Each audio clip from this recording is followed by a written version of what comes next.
Rick Rule for Rule Investment Media, sponsors and producers of the Natural Resources Investment Symposium, this year in Boca Raton, Florida, July 23rd through 27th. What you're listening to is part of our ongoing CEO interview, where we allow our listeners and participants in the conference to meet the CEOs of the companies who will be presenting there. Note to everyone, I personally own shares, or funds managed by me own shares in every one of the public company issuers. This is at once a conflict of interest, which I'm proud of, but it's also a way of guarantee to you that all of our issuers are not merely advertisers, but content too. We have invested time and treasure in the portfolio, and this comes through on our issuers. I'm delighted today to introduce you to a new friend of mine, Ms. Alexandra Woodyer Sherron. I'm sorry, I screwed up the name, but you'll forgive me for that. She is CEO of Empress Royalty, an exhibitor and a longtime participant, despite her youth, in the natural resources exploration and development finance. Alexandra, first of all, thank you for subjecting yourself to this interview, despite my butchering of your name, and also for your ongoing sponsorship of the Natural Resources Investment Symposium. It was great to have you last year. No, thank you so much, Rick. Thank you for your support as a shareholder. The conference was fantastic last year, and we're really looking forward to coming back and talking to new investors. I think a huge part of the story is the amazing track record and experience of the whole management team led by yourself, going back really 20 years in a private business founded by your dad. If you could talk to us about the team, how you got here, and what you've done in the past.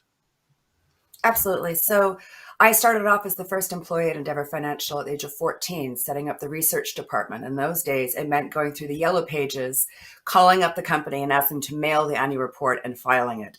So, I started in the industry very young, working closely with my father. I went on and got my commerce degree, joined PwC in the mining group just after BRIEX. So that was a very interesting time.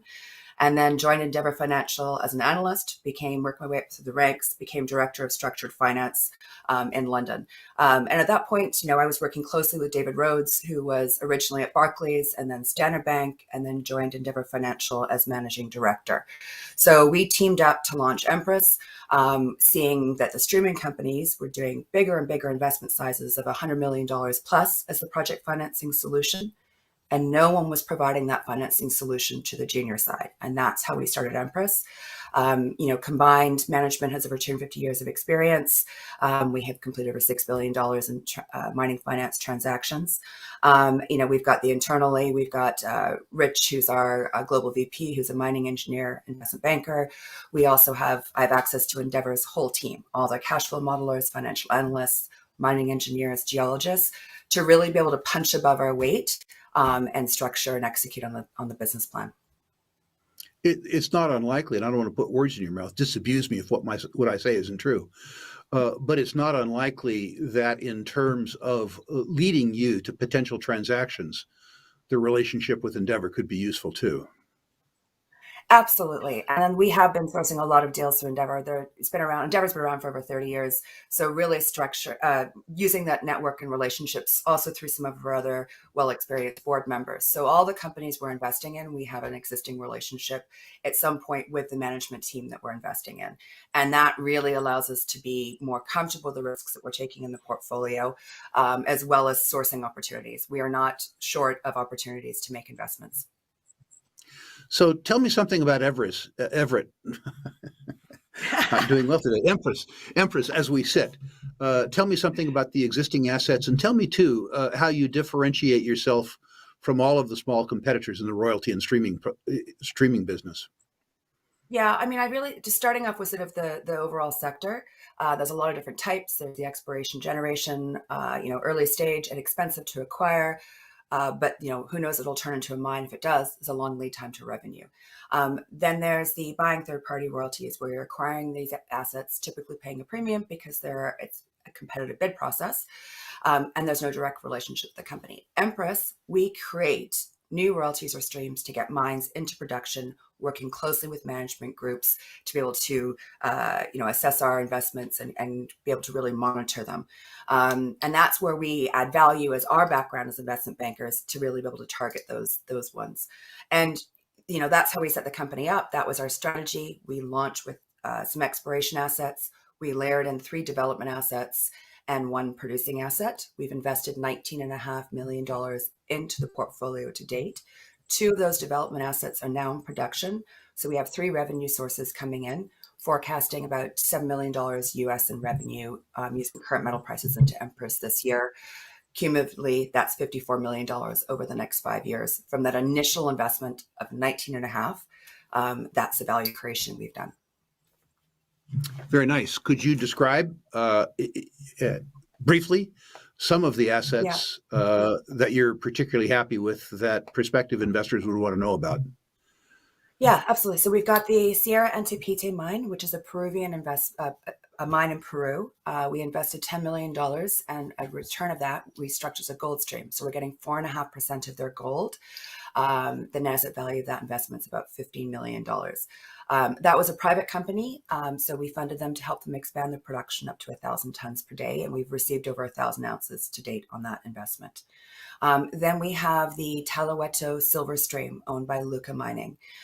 This one was where we were part of a financing solution to help get this project into production. They're producing now. They should be at 500 tons per day at the end of this month, the end of June, ramping up over to the second ball mill towards the end of 2023.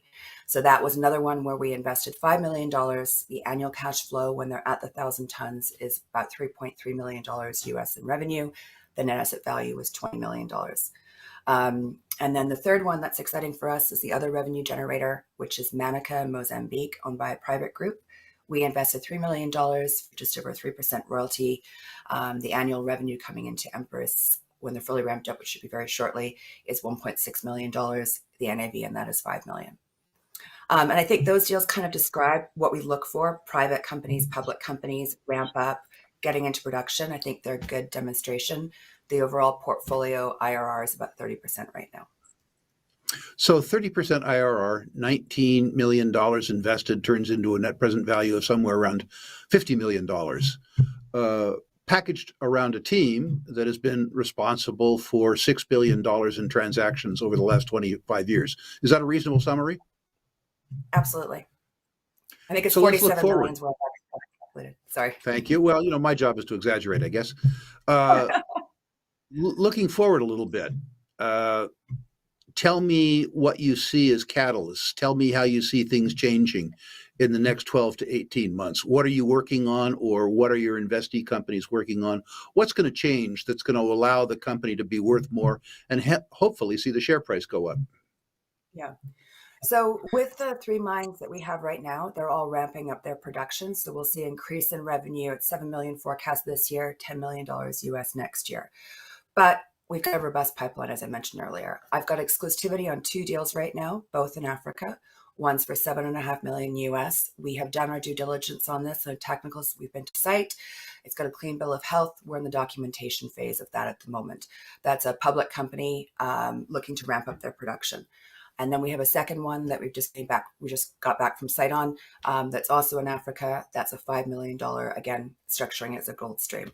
There are other ones in the pipeline that we're working on, we're in data rooms on, but my personal goal is to bring in 3 new investments into the portfolio this year. And we're well on our way of being able to do that with the 2 that we're looking at the moment. Wonderful. So you're looking at the beginning of the maturation phase of the existing assets, while at the same time adding new assets on top, employing the same disciplines and strategy. Don't want to put words in your mouth, but that's effectively true? Yes, absolutely. It's repeating Wonderful. The formula we've had before. And to repeat something else, just to make sure I got it right, what you see as your durable competitive advantage is the fact that you create, rather than buy at auction, royalties. And you do that, if you will, through the distribution network of Endeavour. Is that accurate, or is there more? Yep, absolutely. Between Endeavour and our management board, we have unique access to deal flow, and we're leveraging that. We're all big shareholders in this and want to get great returns for our shareholders. Should our investors and listeners want to learn more, and I think they should, We always like to use these interviews in conjunction with the lessons that we've taught at the mining classroom, and we like to have a living, breathing human being at the company to offer our listeners a sort of a curated experience through the company. Whom might I refer those listeners to, and how might they contact he or she? Please contact myself. My email is alexandra@empressroyalty.com.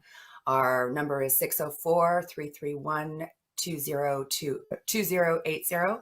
And I'm happy to answer any questions. Jump on a call. Caitlin Taylor's our VP Marketing. She's Caitlin at Empress Royalty.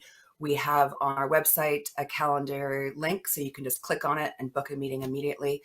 But I would love to talk with people in advance of the conference, and then be able to continue those conversations on at the conference. We'll be there from the breakfast at 7 a.m. right through the whole day. So when you see us, please come by the booth or grab me at any point. I would love to have conversations. Oh, I watched you last year. You were there to work, which I appreciate.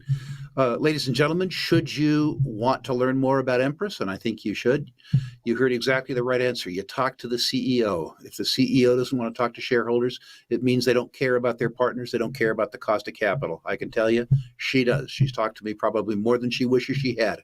Alexandra, thank you so much for your efforts on behalf of shareholders, and thank you even more for your ongoing support and sponsorship of the Natural Resources Investment Symposium.